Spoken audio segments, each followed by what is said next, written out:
Hi guys, I hope you're settling in comfortably, maybe lying down somewhere quiet, ready to drift into a slow journey through a world that feels almost forgotten, but was intensely alive once, submerged beneath waves and danger.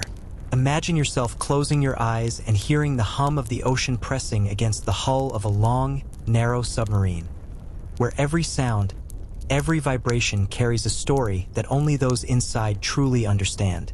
This is not just a tale of war or strategy. It is a slow, immersive peek into the daily life aboard a German U-boat, a confined space where men spent weeks together, oscillating between monotony, tension, and bursts of activity that could be exhilarating or terrifying. Before we dive completely, I wonder where you're listening from and what time is it for you? It's fascinating to think that someone might be hearing this in the middle of the night somewhere far away while the world outside continues on. Life on a U-boat, like the Type 7 that patrolled the Atlantic during the Second World War, was a mixture of strict routines and unpredictable chaos, a strange harmony of mechanical precision and human resilience. Imagine stepping down the narrow ladder into the shadowed interior, the air already heavy with the scent of metal, diesel, and dampness, the walls lined with pipes, gauges, and levers that seem to breathe with the engine. Every step echoes slightly because the steel floor carries sound in a way that makes your own movement feel amplified, like the vessel itself is aware of every tiny motion. The men aboard were divided into small compartments: the control room, the engine room, the torpedo room, and the living quarters, though calling any of these spaces a room in the usual sense is misleading.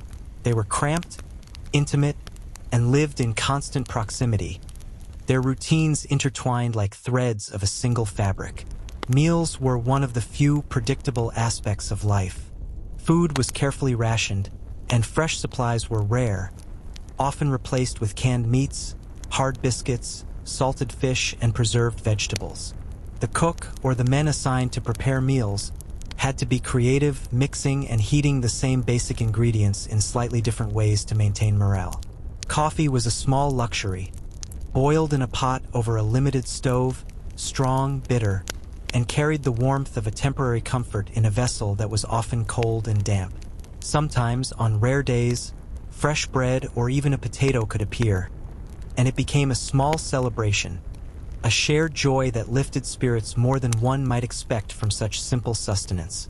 Water was also strictly measured, the men taking turns using it for washing or drinking, careful not to waste a single drop. The knowledge that everything aboard had limits gave even minor routines a certain gravity, a constant awareness that this life depended on careful balance and cooperation.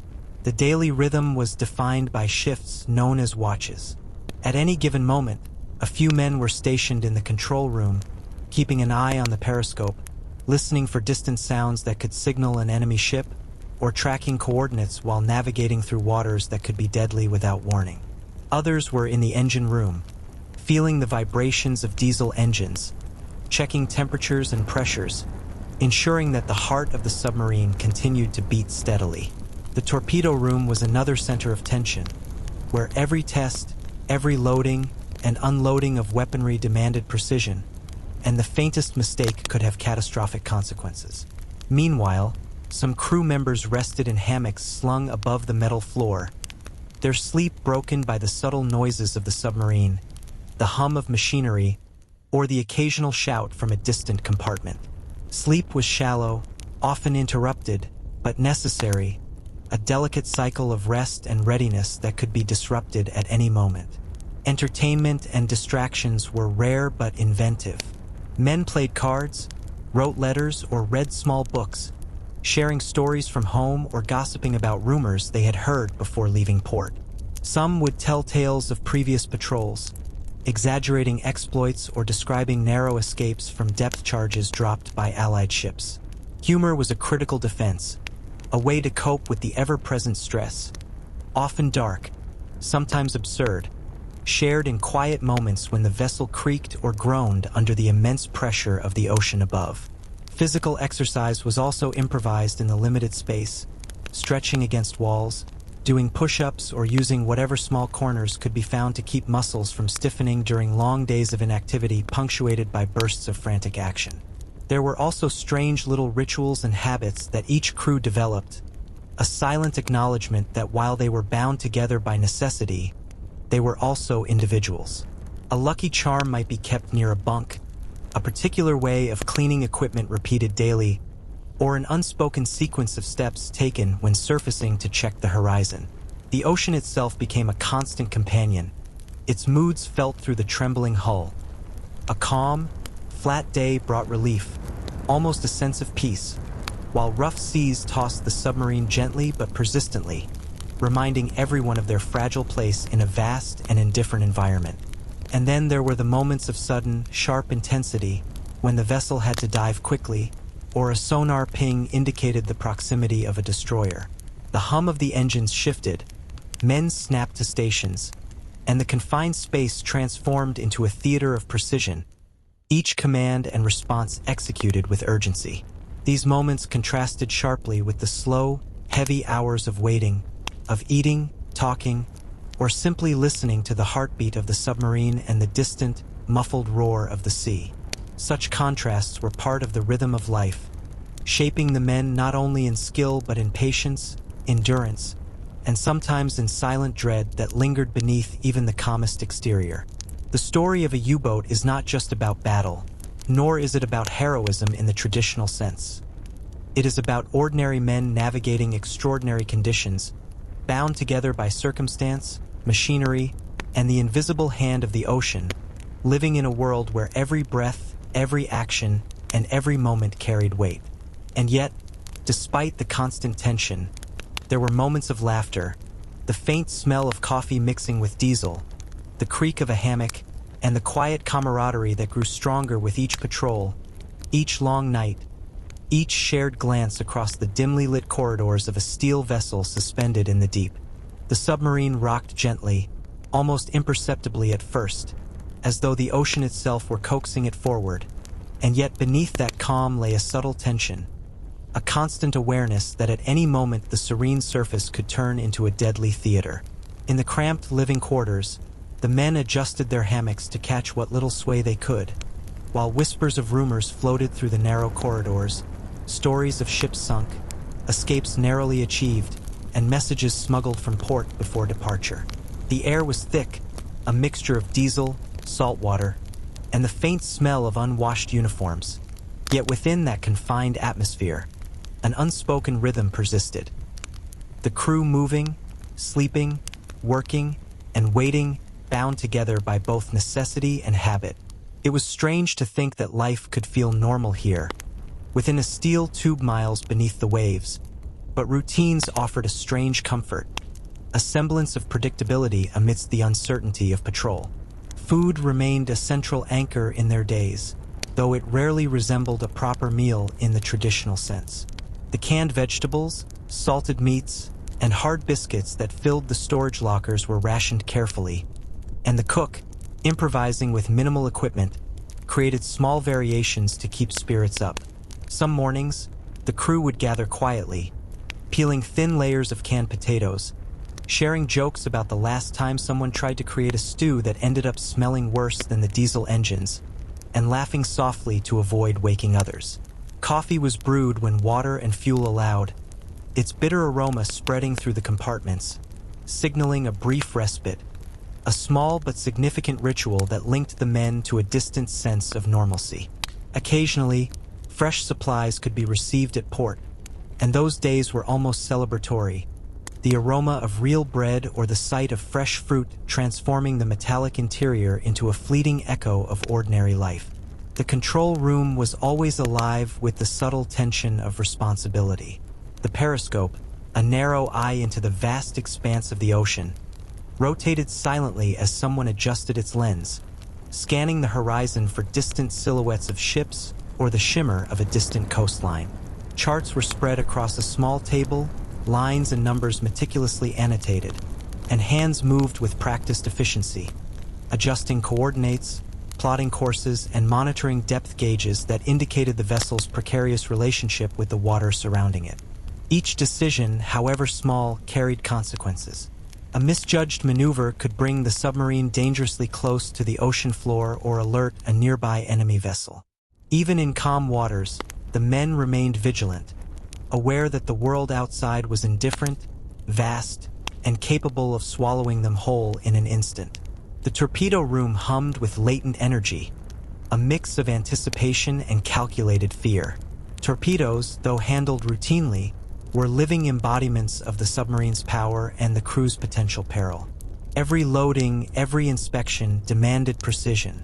A slight misalignment or a moment's inattention could result in disaster, and yet the men worked with a rhythm born of repetition.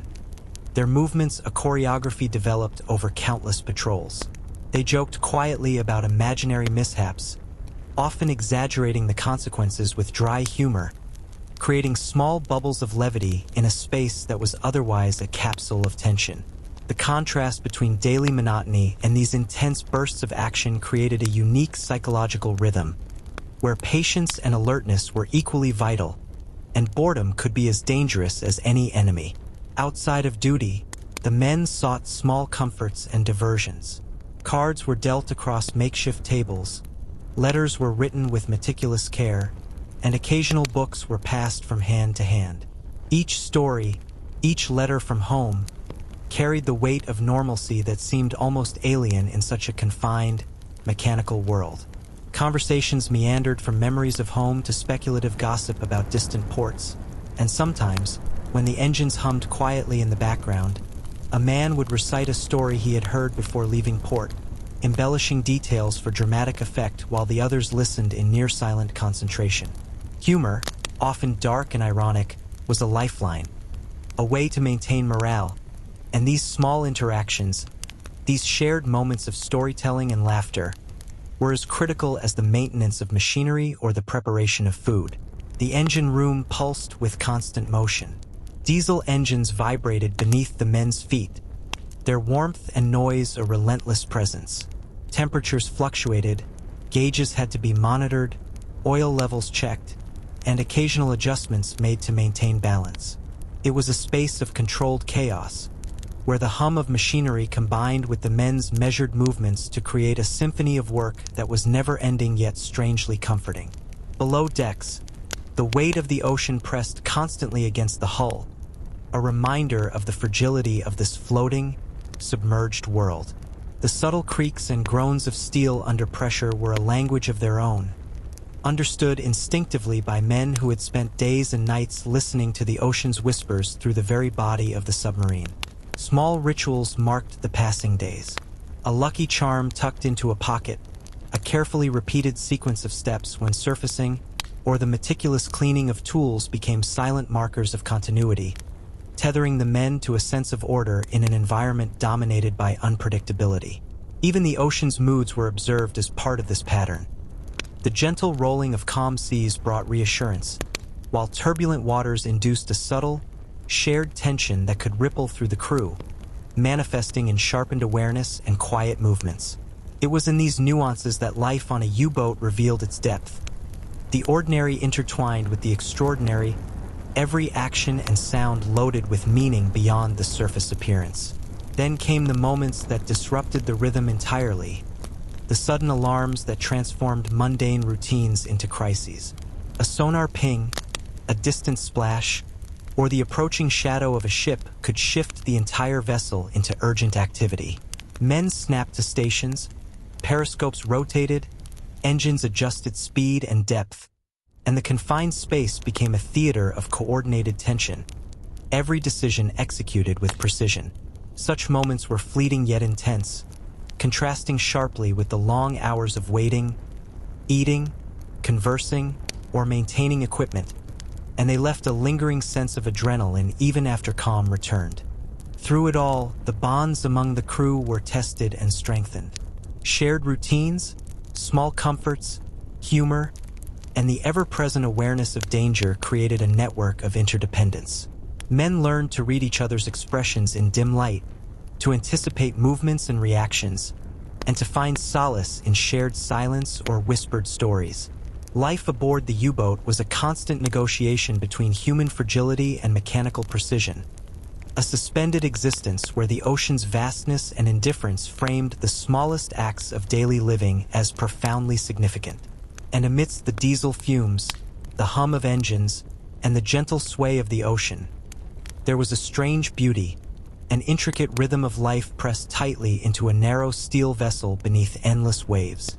The submarine continued its slow, deliberate journey beneath the cold Atlantic, and within its steel walls, the men carried on with their lives in ways that were at once ordinary and extraordinary, tethered to routines that both structured their existence and reminded them of the fragile boundary between safety and catastrophe.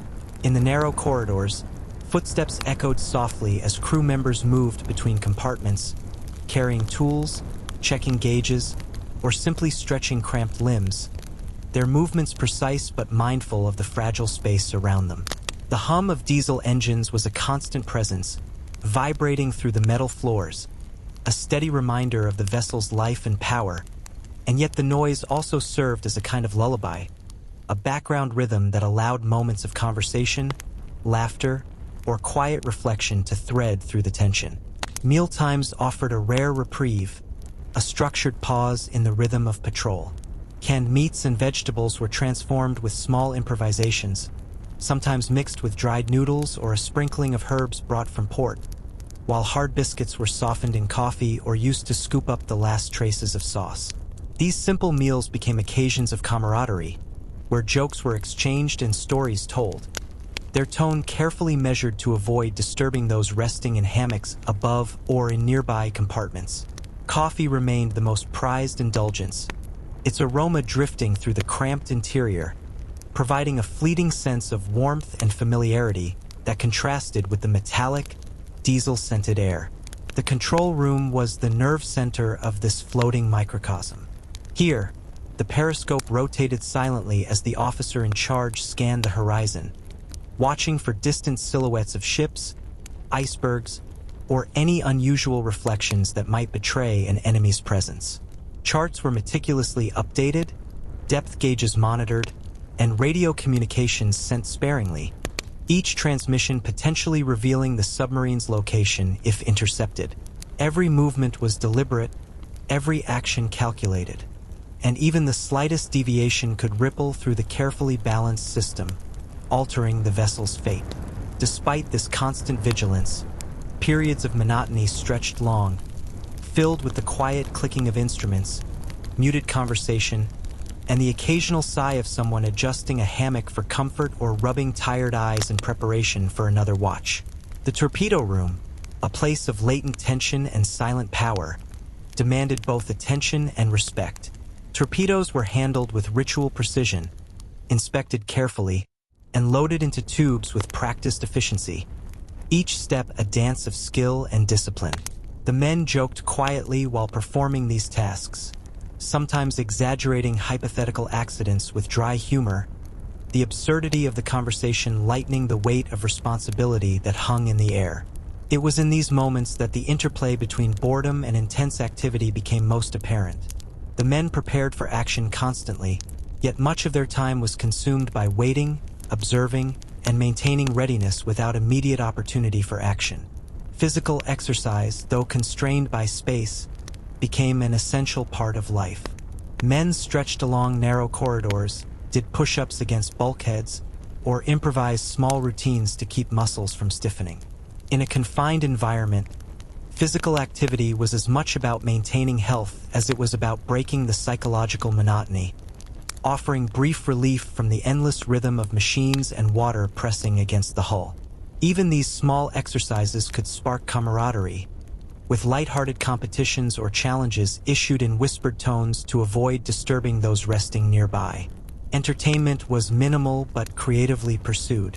Cards, books, and letters became small lifelines, connecting the men to a broader world they could only glimpse in snippets. Stories were shared, exaggerated, and repeated, a form of social glue binding the crew together. Humor, often dark or ironic, emerged naturally, a coping mechanism against the omnipresent stress and claustrophobia.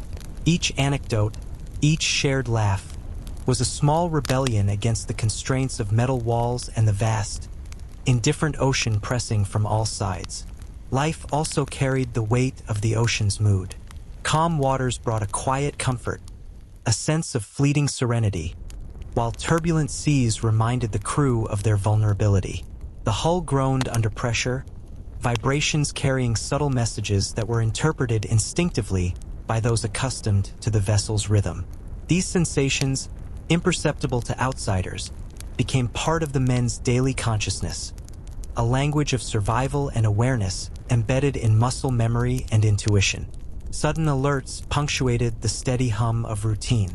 A sonar ping, a distant splash, or a shadow passing the periscope instantly shifted the submarine from calm to alert. Men moved to stations with practiced speed, engines adjusted, and the vessel responded almost organically, a finely tuned machine guided by human hands and instincts. These moments, though brief, left an imprint on the crew, reinforcing the precarious balance between routine and danger, safety and threat, life and the unknown depths surrounding them. Even amidst tension, the crew developed subtle personal rituals. A lucky charm, a specific method of cleaning, or the careful placement of personal items became markers of continuity, small islands of control in an unpredictable environment. Observing the ocean's moods, noting subtle shifts in sound or vibration, became part of this ritualized awareness, connecting individual actions to the larger, often invisible forces shaping their existence. Each day, no matter how repetitive or tense, carried a sense of significance, a weight amplified by the understanding that survival depended on diligence, cooperation, and respect for the unforgiving world beyond the submarine's hull. Interactions among the crew were a delicate blend of camaraderie and practicality.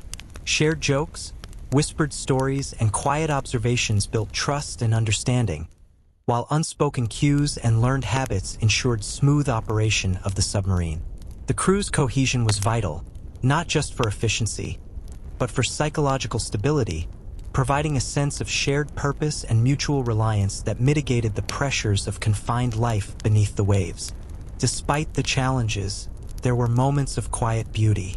The gentle sway of the submarine in calm water, the rhythmic pulse of machinery, the dim light casting shifting shadows on the steel walls, all created a unique atmosphere, an almost meditative environment where time seemed elastic.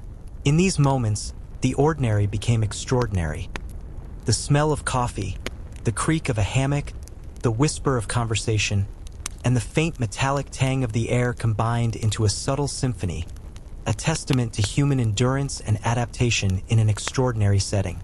The submarine seemed almost alive, its metal hull creaking and sighing as it adjusted to the slow undulations of the Atlantic, and inside, the men moved with an intimacy born of confinement and necessity, each aware of the other's presence even in silence, their lives entwined by proximity, duty, and shared experience.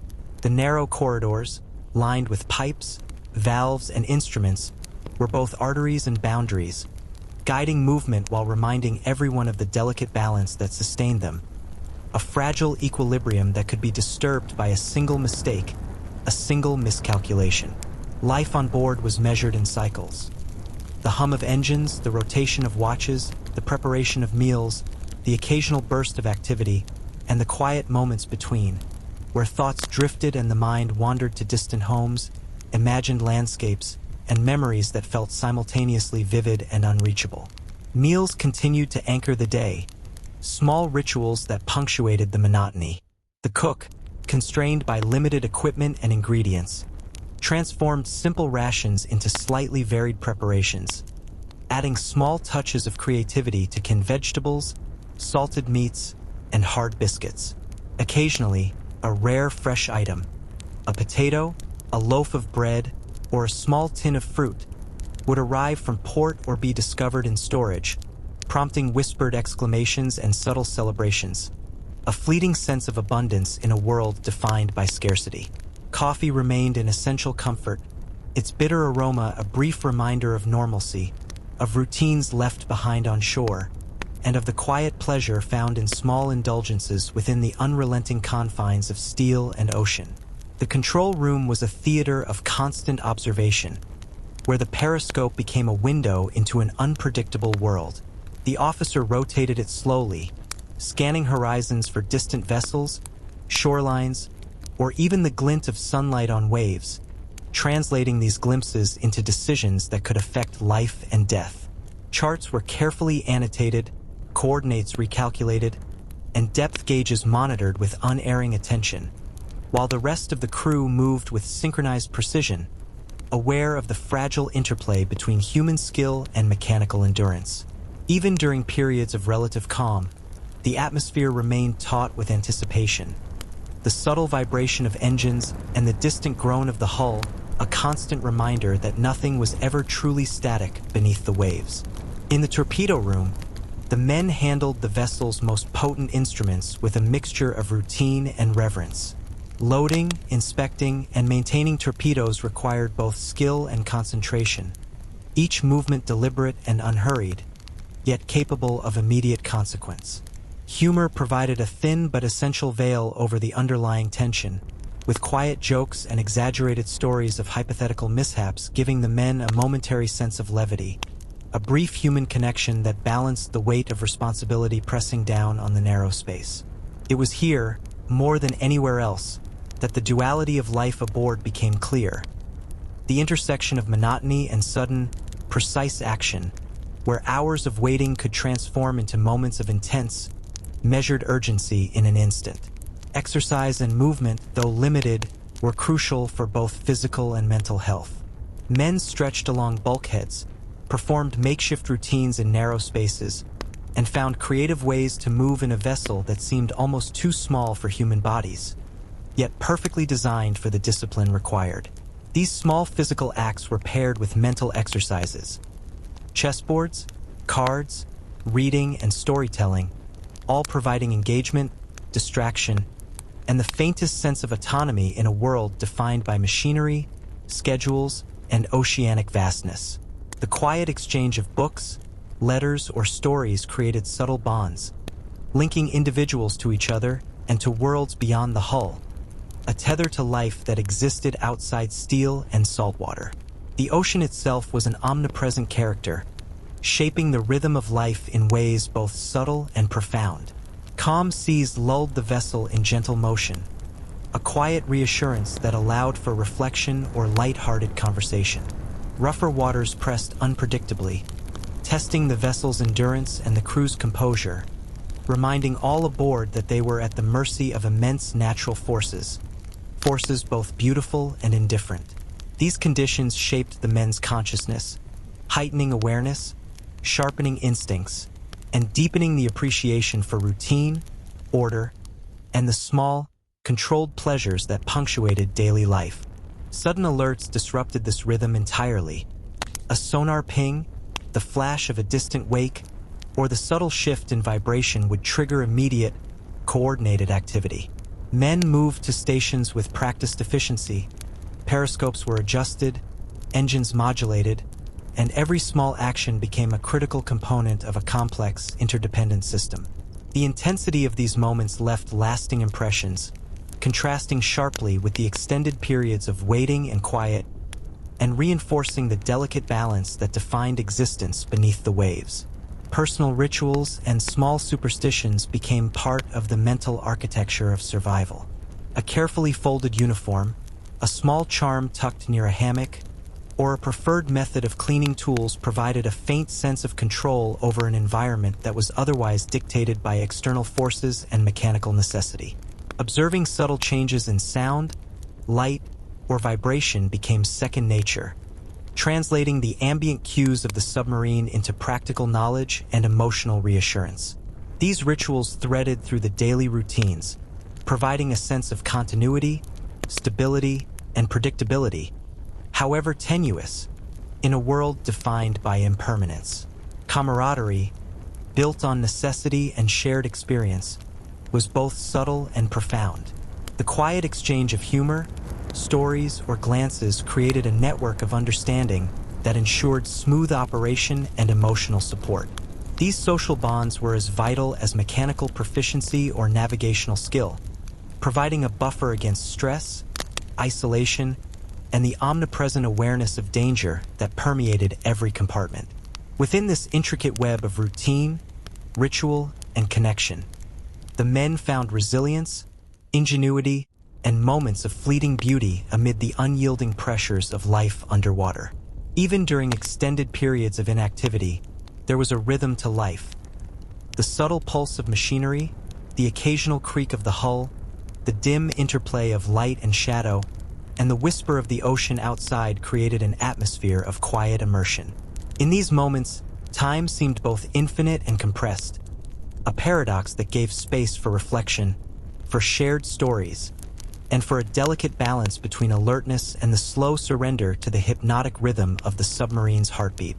The submarine moved steadily through the depths, a slender shadow beneath the vast, indifferent ocean, and inside, life unfolded in a slow, intricate rhythm that combined routine, tension, and fleeting moments of camaraderie. The crew, bound by shared duty and confined space, navigated both the physical limitations of the vessel and the psychological demands of long patrols, developing subtle cues, personal rituals, and quiet habits that sustained them as much as machinery or navigation charts. The hum of the engines created a constant undercurrent, a subtle vibration that threaded through every compartment, carrying the pulse of life and action, and giving shape to the days, however monotonous or punctuated by sudden bursts of intensity. Meals continued to be an anchor for the crew, a brief sanctuary in a world defined by metal walls and endless water. Canned vegetables, salted meats, and preserved fish dominated the menu, yet ingenuity and care transformed them into small, comforting meals that were shared with quiet jokes, storytelling, and an unspoken sense of relief. Hard biscuits softened in coffee, occasional fresh potatoes became the highlight of a day, and even the simplest additions, a sprinkling of salt, a dash of condensed milk, were celebrated as tiny luxuries. Coffee remained both ritual and reward, its aroma offering warmth and familiarity, a reminder of lives left behind on distant shores, and a subtle antidote to the claustrophobic, diesel-laden atmosphere. The control room was a hub of continuous observation and decision-making.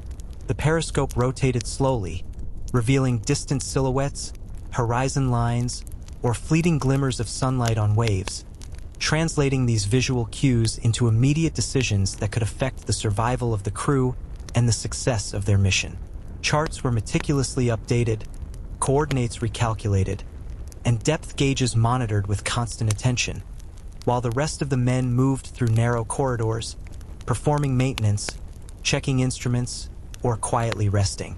Even in periods of calm, tension lingered in the hum of machinery and the subtle creaks of the hull, a reminder that the ocean outside was vast, unpredictable, and indifferent to human life.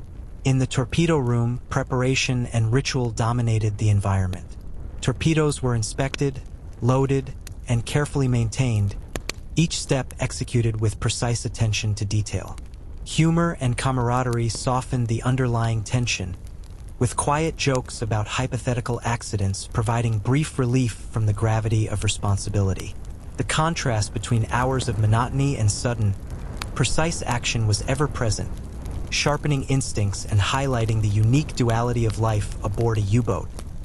Waiting and readiness, caution and urgency, routine and crisis intertwined in a continuous loop. Physical exercise and movement were vital in the confined space. Men stretched, did push-ups along bulkheads, or improvised small routines to keep muscles limber and circulation flowing. These exercises, though simple, offered relief from the monotony and the psychological strain of confinement. They also became subtle social events, with whispered competitions, playful challenges, and shared encouragement linking the crew in ways beyond the mechanical operation of the vessel. Exercise, like meals or storytelling, became a thread connecting human endurance to the rhythm of life underwater. Entertainment and diversion, though minimal, were pursued with ingenuity. Cards, small books, letters, and stories became lifelines, connecting men to each other and to a world beyond the submarine's walls. Humor, often dark and ironic, emerged naturally, sustaining morale and providing a thin but essential veil over the constant stress. Anecdotes, exaggerated tales of past patrols, and quiet whispers of news from home wove an invisible fabric of connection, keeping the mind engaged and the heart tethered to something larger than the steel and salt water that enclosed them. The ocean's mood influenced daily life in subtle but persistent ways. Calm seas allowed for quiet reflection, gentle conversation, or the careful tending of instruments. Rough waters pressed unpredictably against the hull, testing both vessel and crew, heightening vigilance, and reminding everyone of the precariousness of their existence. Men learned to interpret subtle vibrations, shifts in pressure, and the creak of steel as language, a nuanced communication with the surrounding environment that spoke of both danger and continuity. These sensations shaped consciousness, tuning the crew to a rhythm that was simultaneously external and deeply personal, a constant negotiation between observation and intuition. Sudden alerts punctuated the routine, instantly transforming calm into urgency. Sonar pings, distant splashes, or fleeting silhouettes demanded immediate action. Men moved to stations with practiced efficiency. Periscopes were adjusted, engines modulated, and every command executed with precision. The intensity of these moments, fleeting as they might be, left indelible impressions, contrasting sharply with long periods of monotony and reinforcing the fragile balance between control and vulnerability that defined life beneath the waves. Personal rituals, small superstitions, and habits became vital psychological anchors. A neatly folded uniform, a small charm tucked into a pocket, or a carefully repeated cleaning routine provided a sense of order in an environment dominated by external forces and mechanical systems.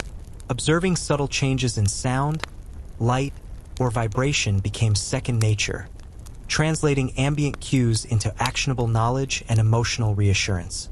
These rituals, woven into daily routines, created a delicate architecture of stability, maintaining focus and composure in an otherwise unpredictable world. The relationships among crew members were complex and nuanced. Trust, subtle communication, and shared understanding were crucial, balancing the demands of work, vigilance, and social cohesion. Humor, storytelling, and quiet gestures reinforced bonds, while observation and anticipation of each other's needs ensured efficiency and emotional resilience. The submarine, with its confined spaces and relentless pressures, became both a crucible and a sanctuary, shaping men through shared experience, small victories, and the rhythm of life pressed into steel and waves. Even in moments of inactivity, the atmosphere was rich with sensory detail. The faint hum of engines, the creak of steel, the shifting shadows cast by dim lights, and the whisper of water against the hull created an environment both immersive and hypnotic. Time stretched and contracted, shaped by activity and stillness, creating space for reflection, storytelling, and a delicate balance between alertness and surrender to the vessel's pulse.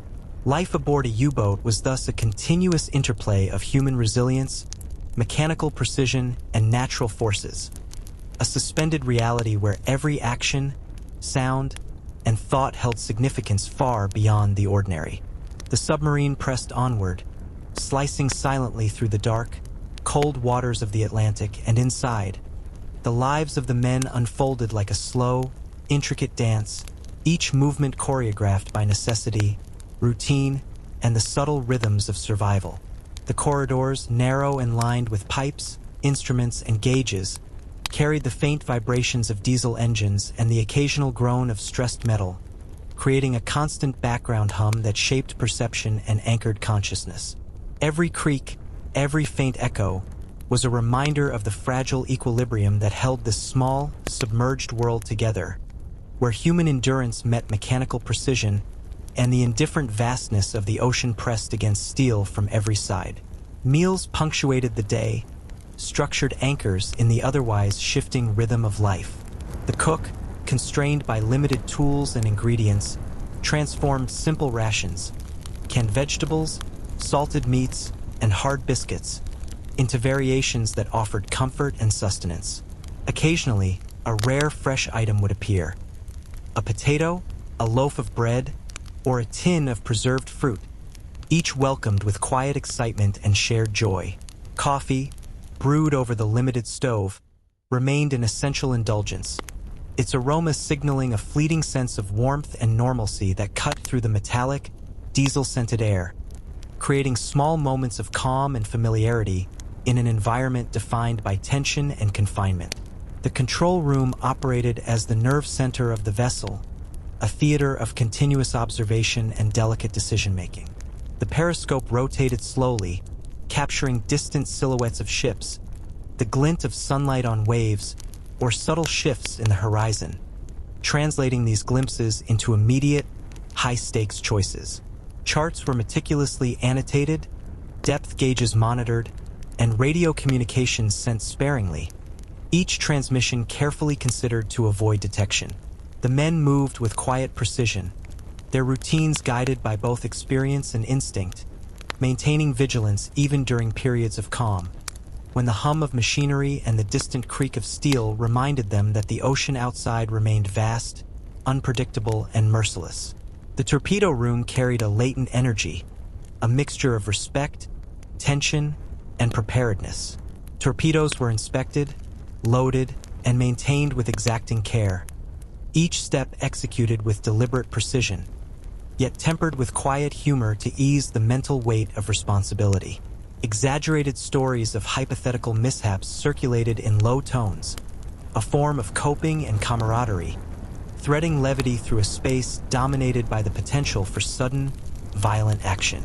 Here, the contrast between prolonged monotony and bursts of critical activity was most palpable. Hours of waiting could erupt into moments of precise urgency, sharpening reflexes and demanding focused coordination from every crew member. Physical activity, though constrained by space, remained vital. Men stretched, performed improvised exercises along bulkheads, or devised small routines to maintain circulation and flexibility. These movements were not only practical but became subtle social interactions, with whispered challenges or quiet competitions fostering camaraderie and providing a mental break from the relentless focus demanded by daily operations. The interplay between physical exertion, humor, and shared effort became a key component of maintaining both morale and health in a confined, isolated environment. Entertainment and distraction were creatively pursued. Cards, books, letters, and oral stories served as connections to worlds beyond the submarine, linking crew members to each other and to distant lives on shore. Humor, often dark and ironic, offered a critical coping mechanism, transforming the monotony and tension of life underwater into shared moments of relief. Anecdotes about past patrols, exaggerated recollections of near misses, and quiet whispers of news from home provided mental stimulation, social cohesion, and a sense of normalcy amidst mechanical precision and the relentless pressure of the ocean. The ocean's temperament influenced daily life in subtle yet persistent ways. Calm seas brought fleeting peace, gentle motion, and the opportunity for quiet reflection or casual conversation. Rough waters imposed tension, demanding heightened awareness and careful coordination, while every vibration, creak, or change in sound became a coded signal, interpreted instinctively by those accustomed to the vessel's rhythms. Awareness of these subtle shifts became second nature, an intuitive dialogue between human senses and the mechanical and natural environment, shaping decision-making, attention, and emotional state. Sudden alerts disrupted routine with startling intensity. Sonar pings, distant splashes, or faint shadows transformed calm into coordinated urgency. Men moved to stations with practiced efficiency, periscopes adjusted, and engines modulated, the vessel responding like a single organism guided by human hands. These episodes, though brief, left indelible impressions, reinforcing the precarious balance between vigilance and normalcy, order and danger, life and the indifferent ocean pressing from all sides. Personal rituals, small superstitions, and careful habits threaded through daily life providing psychological stability and continuity.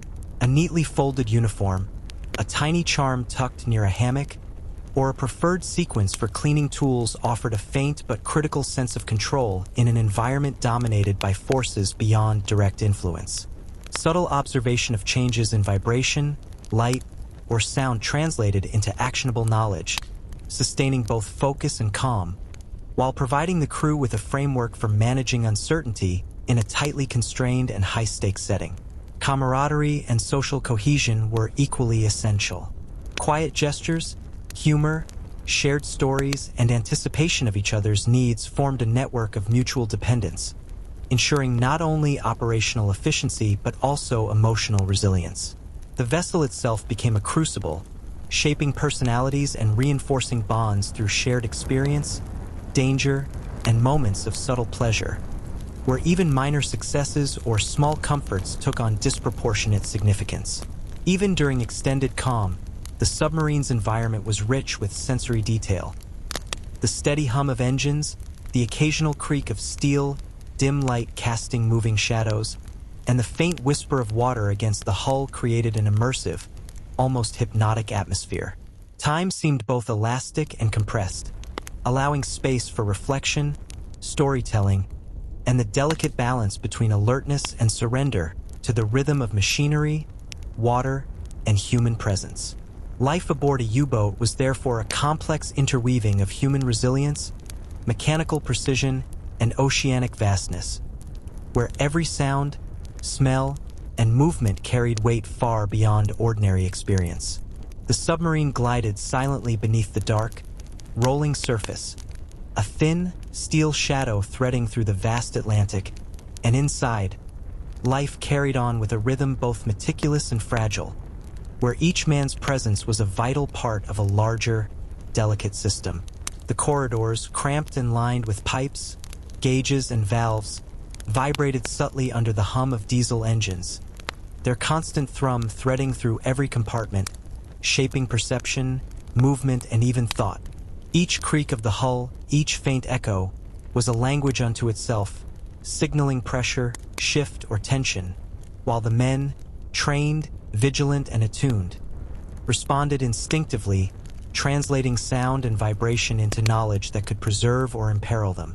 Life in the submerged tube was a continuous negotiation between human endurance, mechanical precision, and the indifference of the surrounding ocean, a delicate balance that defined every second. Meals punctuated this rhythm, small islands of ritual in an otherwise unchanging environment. The cook, constrained by minimal supplies and equipment, transformed salted meats, canned vegetables, and hard biscuits into meals that were not only edible but comforting. Occasionally, a rare fresh item arrived: a potato, a tin of preserved fruit, or a small loaf of bread, bringing hushed exclamations and shared smiles as the crew savored these fleeting luxuries. Coffee remained the most prized indulgence, its bitter, warming aroma threading through the metallic air and carrying a subtle sense of normalcy. Even a small addition, like condensed milk or a pinch of seasoning, became an event, a fleeting reprieve from the monotony of rations and the ever-present smell of diesel and salt. The control room operated as the brain of the vessel, a space of constant observation and quiet tension.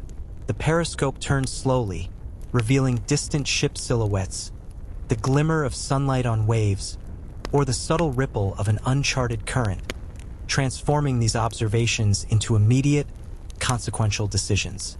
Charts were marked and remarked, depth gauges studied, and radio communications issued sparingly, each transmission carefully weighed for the risk of detection. The men moved with muted precision, performing their roles as if in a choreographed routine, aware that even in calm moments, vigilance was essential. The hum of engines and groan of metal a reminder that the world beyond the hull was vast, unpredictable, and indifferent. In the torpedo room, latent energy pulsed beneath the routine. Torpedoes were inspected, loaded, and maintained with painstaking care, each movement deliberate, exacting, and necessary. Humor offered a thin veil over tension, with whispered jokes about impossible accidents threading through the space like a quiet lifeline, sustaining morale in the face of potential peril. The contrast between long stretches of monotony and sudden bursts of critical activity defined the psychological rhythm of the men. Waiting, observing, and preparing, yet ever ready to act with precision and urgency at a moment's notice. Physical exercise was improvised, constrained by space but essential to both mental and physical health. Men stretched along bulkheads, executed push-ups against walls, or devised small routines to keep circulation flowing. These exercises were also social, a quiet form of camaraderie where subtle competitions and encouragement reinforced bonds. Alongside humor and storytelling, these movements became threads connecting human endurance to the submarine's pulse, small yet vital rituals that tethered them to vitality in a confined, isolated world. Diversions, though limited, were pursued creatively.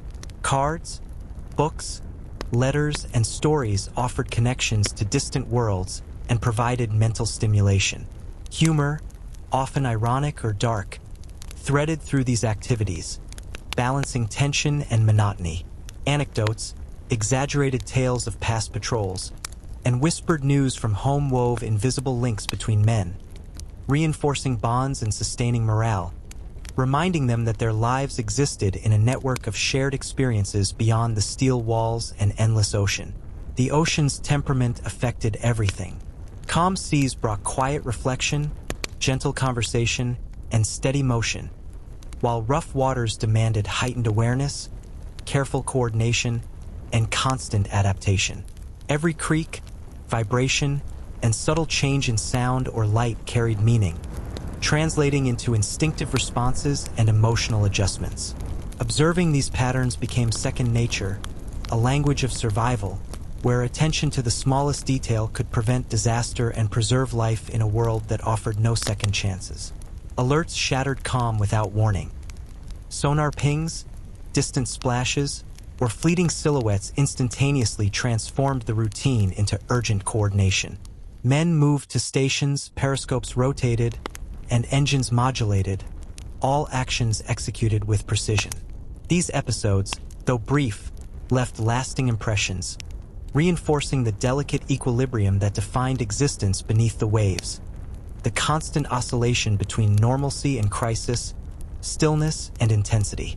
Small rituals and superstitions threaded through daily life, providing psychological stability. A carefully folded uniform, a charm tucked near a hammock, or a methodical cleaning sequence became anchors of control, offering reassurance in an environment dominated by external forces and mechanical imperatives. Observation of subtle changes in vibration, sound, or shadow translated into knowledge, sustaining focus, composure, and a sense of agency amidst the uncertainties of deep-sea life. Camaraderie was essential. Quiet gestures, shared humor, and attentiveness to one another created an intricate web of support, ensuring not only operational efficiency but emotional resilience. The submarine became a crucible, forging bonds through shared stress, tiny victories, and the mundane tasks of daily life. Even minor comforts, a clean hammock, a well-prepared meal, or a story shared quietly, carried profound significance, providing microcosms of relief, joy, and human connection in the claustrophobic steel confines of the vessel. Even in prolonged calm, life aboard the U-boat was rich with sensory detail. The steady hum of engines, occasional groans of steel, dim light casting shifting shadows, and the whisper of water along the hull combined into an immersive, hypnotic atmosphere. Time stretched and contracted, creating space for reflection, storytelling, and the delicate balance between vigilance and surrender to the rhythm of the vessel and the ocean surrounding it. Life here was a continuous interplay of human resilience, mechanical precision, and natural force, where every sound, smell, and movement held significance far beyond ordinary perception. The submarine slipped further into the depths, the water outside a dark, shifting expanse that pressed silently against the steel hull, and inside, life continued its measured rhythm, a delicate weave of routine, alertness, and fleeting human connections. The corridors, narrow and shadowed, carried the faint vibration of engines, punctuated occasionally by the low groan of stressed metal as the vessel adjusted to the slow undulations of the ocean. Each sound, each subtle change in tone or resonance, was instantly noted and interpreted by the crew, a silent language of survival that guided movement, focus, and even thought. In this confined, mechanical world, every action mattered, and every second was tethered to both vigilance and endurance. Meals remained the heart of daily life, offering structure, sustenance, and rare moments of shared pleasure. The cook's constrained artistry transformed preserved meats, canned vegetables, and hard biscuits into simple yet comforting dishes, occasionally enhanced by a rare fresh ingredient. A potato, a small tin of fruit, or a loaf of bread, which would bring whispered excitement and muted celebration. Coffee, brewed carefully, carried a dual role as stimulant and comfort, its aroma threading through diesel-scented air and lending a fleeting sense of warmth, normalcy, and familiarity that contrasted with the rigid mechanical pulse of the submarine. Even minor improvisations, a sprinkle of seasoning or a dash of condensed milk, became miniature indulgences, cherished more for their rarity than for flavor alone. The control room remained the cerebral center of this underwater microcosm. The periscope rotated methodically, revealing distant silhouettes, subtle glimmers on the horizon, and ripples in the water that might signify the presence of ships, ice, or currents. Each observation was translated into critical decisions, affecting navigation, depth, and readiness. Charts were updated meticulously, gauges monitored, and radio transmissions considered carefully to avoid detection, while the crew moved with disciplined precision, attuned to the smallest cues, aware that a lapse in attention could have immediate and potentially fatal consequences. Even during stretches of monotony, tension lingered in the hum of engines and the subtle creaks of the hull, a constant reminder of the ocean's vast, indifferent presence. The torpedo room carried a charged atmosphere, where care, discipline, and subtle humor intertwined. Torpedoes were inspected, loaded, and maintained with methodical precision, each movement deliberate and exacting. Humor, whispered and ironic, lightened the heavy weight of responsibility, threading levity through a space dominated by readiness and potential danger.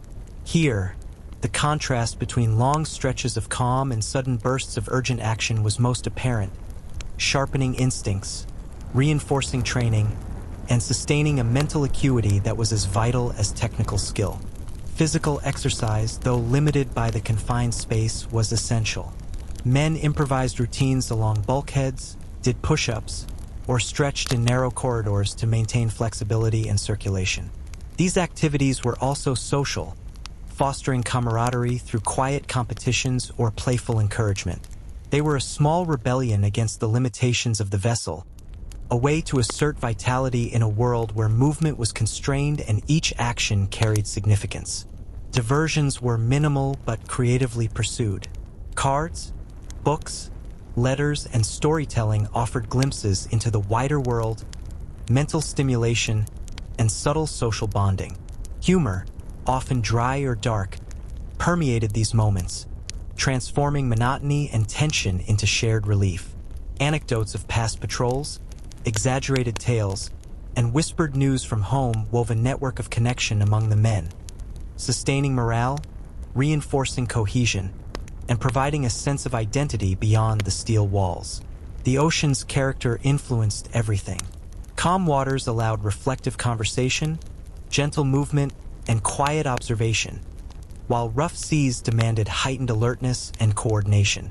Subtle shifts in vibration, creak, or resonance were interpreted instinctively, forming a continuous dialogue between men and the vessel, a shared understanding of risk, pressure, and environmental force.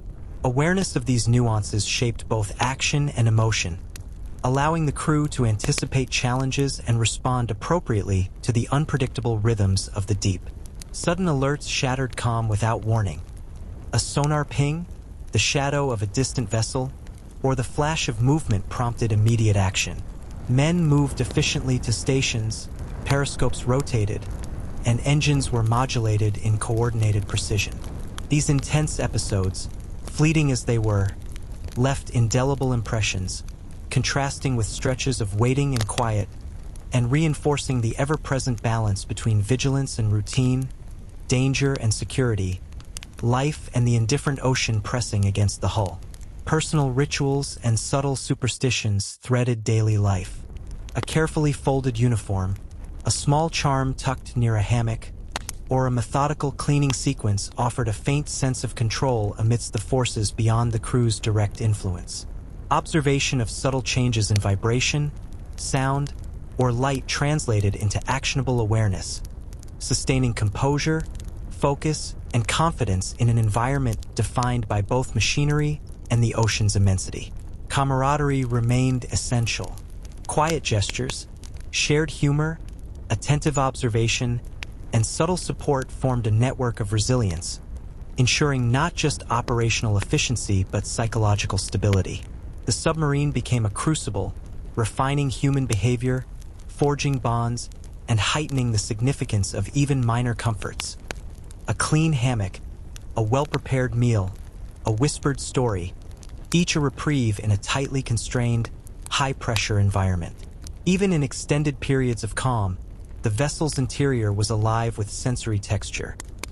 The hum of engines, the occasional groan of steel, dim light casting moving shadows, and the faint, constant whisper of water outside, creating a hypnotic, immersive environment. Time stretched and contracted, allowing reflection, storytelling, and the subtle negotiation between alertness and surrender to the submarine's pulse. Life aboard the U-boat was a continuous, delicate interplay of human resilience, mechanical precision, and oceanic vastness, where every movement, smell, and sound carried profound significance. The ocean pressed against the hull in silence, simultaneously protector and threat, shaping the lives inside. Life aboard the submarine was an ongoing negotiation with environmental forces, machinery, and human limitations, a suspended reality where ordinary men endured extraordinary conditions. In this enclosed, moving world, they found endurance, humor, fleeting beauty, and a sense of purpose, with each day, each routine, and each small moment weaving the complex, continuous tapestry of life beneath the waves.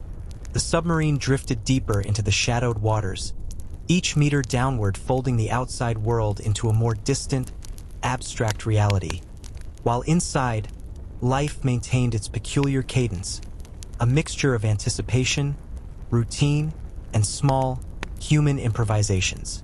The steel walls vibrated faintly with the rhythm of diesel engines and the subtle pulsing of machinery, creating a constant, almost hypnotic hum that threaded through every compartment and shaped perception, concentration, and even thought. Each groan of the hull, each tiny rattle or echo, became a language of the submarine, interpreted instinctively by the crew, a silent communication between human senses and the vessel itself, where attentiveness was as vital as technical skill. In this submerged microcosm, life was a continuous negotiation between vigilance, endurance, and the often indifferent forces of the ocean. Meals remained central to the rhythm of life, small rituals in a world constrained by steel and water. The cook, working with limited ingredients and equipment, fashioned sustenance from canned vegetables, salted meats, and preserved fish, occasionally transforming a rare potato, tin of fruit, or small loaf of bread into a celebrated moment of indulgence. Coffee retained its near-sacred role, its bitter aroma a faint echo of normalcy and warmth in the diesel-scented air. Even the smallest improvisation, a sprinkling of seasoning or a dollop of condensed milk, became a tiny victory, a momentary reclaiming of comfort in a space defined by monotony, labor, and constraint. The control room functioned as the vessel's brain, a place where observation and quiet tension were constant companions. The periscope turned slowly, revealing silhouettes on the horizon, flashes of sunlight, and ripples in the water that could indicate ships, currents, or even floating debris. Every observation was translated into critical decisions that could affect navigation, stealth, and survival. Charts were carefully updated, depth gauges monitored, and radio transmissions issued sparingly, each action carefully measured against the risk of exposure. Even in stretches of apparent calm, tension was embedded in the air, in the hum of engines and the creak of metal, a reminder that the ocean outside was vast, unpredictable, and indifferent. In the torpedo room, the atmosphere was taut with latent energy. Torpedoes were inspected, loaded, and maintained with meticulous care, each action deliberate and precise. Humor, subdued and ironic, threaded through the space, lightening the mental weight of responsibility. The contrast between prolonged monotony and sudden bursts of urgent activity defined the psychological landscape. Waiting and preparation gave way to moments of sharp, immediate focus, where instincts honed over countless hours were tested, and the crew's collective skill determined the outcome. Physical exercise, though constrained by space, was critical for both bodily health and mental resilience. Men stretched along bulkheads, performed push-ups in narrow corridors, or improvised small routines to maintain circulation and flexibility. These movements also carried subtle social significance. Quiet competitions, encouragement, and playful challenges reinforced camaraderie, reminding the men of human connection in a world dictated by mechanics, schedules, and the indifferent ocean. Exercise, alongside shared humor and storytelling, became a thread that wove together endurance, morale, and community in a confined, high-pressure environment. Diversions were minimal but creatively pursued. Cards, books, letters, and stories provided connections to distant lives and mental engagement. Humor, often dry or ironic, balanced the monotony and tension of submerged existence, threading small relief into the fabric of daily life. Anecdotes from past patrols, whispered news from home, and subtle storytelling reinforced social bonds, sustaining morale and a sense of identity that extended beyond the narrow walls of steel. The ocean's temperament influenced every moment. Calm waters allowed reflective thought, gentle conversation, and quiet observation, while rough seas demanded heightened awareness, careful movement, and rapid adjustment. The crew interpreted subtle vibrations, light shifts, and creaks instinctively, maintaining a continuous dialogue with the vessel and environment. This attunement was vital. Misreading a signal or failing to respond could have immediate, serious consequences. The constant negotiation between attention, intuition, and action defined their underwater existence. Sudden alerts punctuated the monotony with urgency. A sonar ping, a distant splash, or a fleeting shadow could transform calm into coordinated action. Men moved swiftly to stations, periscopes rotated, and engines were modulated, all executed with practiced precision. These brief periods of intensity left strong impressions, highlighting the contrast with prolonged stretches of routine and reinforcing the delicate balance between vigilance, normalcy, and the ocean's indifference. Small rituals and personal superstitions threaded the day, providing psychological scaffolding. Neatly folded uniforms, charms tucked in pockets, and methodical cleaning routines offered a faint but critical sense of control. Observing subtle changes in sound, light, or vibration translated into awareness, focus, and reassurance, essential in a space defined by both machinery and the vast, unpredictable sea. Camaraderie was equally vital. Quiet gestures, shared humor, attentiveness, and subtle support created a resilient social network. The submarine became a crucible, forging bonds through stress, shared success, and the mundanity of daily life. Minor comforts, a clean hammock, a well-prepared meal, a whispered story, gained profound significance, providing relief and human connection in a tightly constrained, high-pressure environment. Even during prolonged calm, the submarine's interior was rich with texture. The hum of engines, occasional groans of metal, dim, shifting light, and the persistent whisper of water against the hull created a hypnotic, immersive atmosphere. Time stretched and compressed, allowing space for reflection, storytelling, and the negotiation between vigilance and surrender to the vessel's rhythm. Life aboard a U-boat was a continuous, delicate interplay of human endurance, mechanical precision, and oceanic vastness, where every movement, sound, and smell held importance far beyond ordinary perception. The ocean remained an ever-present companion, simultaneously protective and threatening. Life aboard the vessel was a constant negotiation with environmental forces, machinery, and human limitation. In this submerged, enclosed world, ordinary men endured extraordinary conditions, discovering resilience, humor, fleeting beauty, and a profound sense of purpose.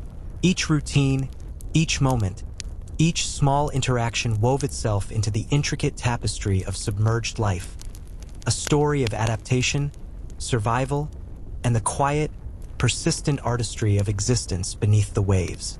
The submarine drifted onward through the dark, rolling waters, a slender steel shadow threading silently through the Atlantic, while inside, life continued in its peculiar rhythm, shaped by routine, tension, and fleeting human ingenuity.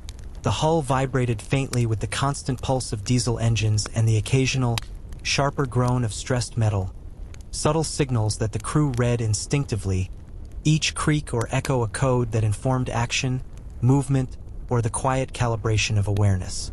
Even the dim light in the narrow corridors became a cue, casting moving shadows that punctuated the monotony and reinforced the confined, delicate reality in which they lived.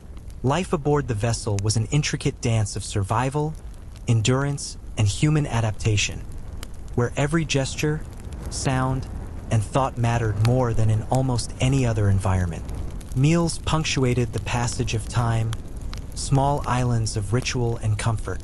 The cook's constrained artistry transformed canned meats, salted vegetables, and hard biscuits into edible, and at times surprisingly satisfying dishes, while the occasional arrival of a fresh potato, a small loaf of bread, or a tin of preserved fruit brought quiet celebration.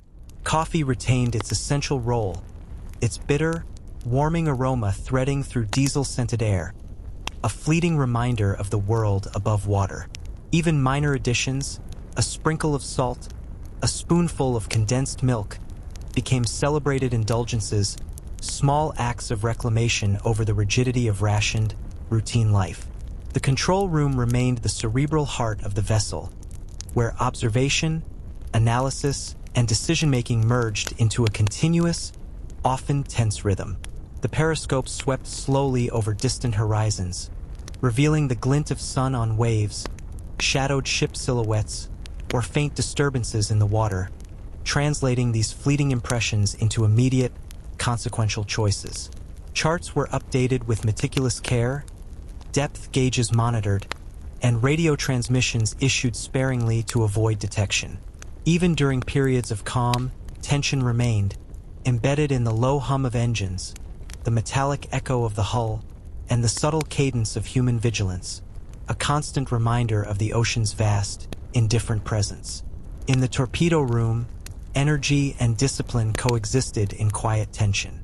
Torpedoes were inspected, maintained, and loaded with methodical care, each movement precise, exacting, and deliberate. Humor, low and ironic, punctuated the air, a coping mechanism that threaded relief through a space dominated by potential danger. Here, monotony contrasted sharply with bursts of urgency, sharpening instincts and reinforcing the psychological discipline necessary for survival in moments where the stakes could not be higher. Physical activity, though constrained by narrow corridors and limited space, remained essential. Men stretched, improvised exercises, or performed push-ups along bulkheads to maintain circulation, flexibility, and mental resilience. These movements also carried subtle social dimensions. Whispered competitions, encouragement, and playful interaction reinforced camaraderie, sustaining morale in the face of confinement and fatigue. Exercise, alongside humor, storytelling, and small comforts, formed a crucial web linking human endurance to the mechanical and environmental rhythms of the submarine. Entertainment and distraction, minimal but important, were pursued creatively. Cards, books, letters, and stories offered both engagement and connection to the outside world. Humor, often ironic, balanced monotony and tension, threading light relief through the daily routine.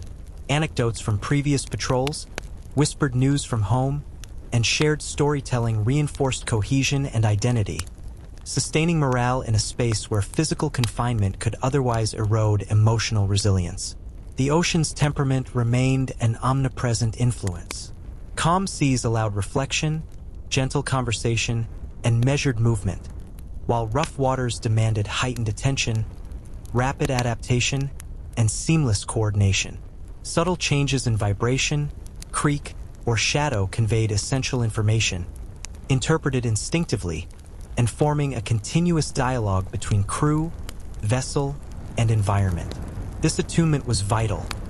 Misjudging even a small cue could have immediate consequences, underscoring the constant interplay of human vigilance, intuition, and the indifference of the deep. Sudden alerts shattered the monotony, shifting calm into immediate coordinated action. Sonar pings, distant splashes, or fleeting shadows demanded quick, precise responses. Men moved to stations, periscopes rotated, and engines were adjusted in a practiced rhythm. These moments, brief yet intense, left strong impressions, highlighting the contrast with the long stretches of routine and reinforcing the fragile balance between vigilance, normalcy, and survival in an environment governed by both machinery and the ocean's vast, unpredictable presence. Personal rituals and small superstitions threaded daily life, offering psychological stability. Neatly folded uniforms, tiny charms tucked in pockets, or methodical cleaning sequences created small islands of control.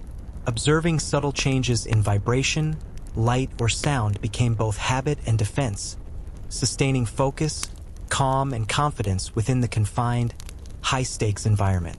Camaraderie was woven into every facet of life aboard the U-boat.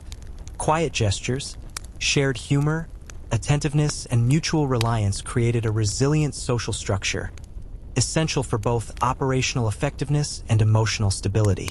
The submarine became a crucible, forging bonds through shared experience, minor victories, and the daily repetition of tasks. Even small comforts, a clean hammock, a simple meal, a whispered story, took on profound importance, sustaining morale and human connection amidst mechanical precision and environmental pressure. Even in stretches of calm, the submarine's interior was alive with texture. Engine hums, occasional metal groans, dimly shifting light, and the constant whisper of water outside created an immersive, hypnotic atmosphere. Time stretched and contracted, permitting reflection, storytelling, and a subtle negotiation between alertness and surrender to the vessel's pulse. Life aboard a U-boat was a delicate interplay of human endurance, mechanical function, and oceanic vastness, where every movement, smell, and sound bore significance far beyond ordinary experience. The ocean remained an ever-present, indifferent companion, shaping life inside the vessel as both protector and threat. Life aboard the submarine was a continuous negotiation with natural forces, machinery, and human limitation.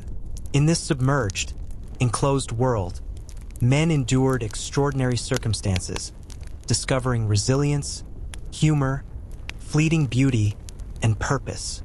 Each day, each routine, and each small moment wove together the ongoing tapestry of submerged life, a story of adaptation, survival, and the quiet, intricate artistry of existing beneath the waves.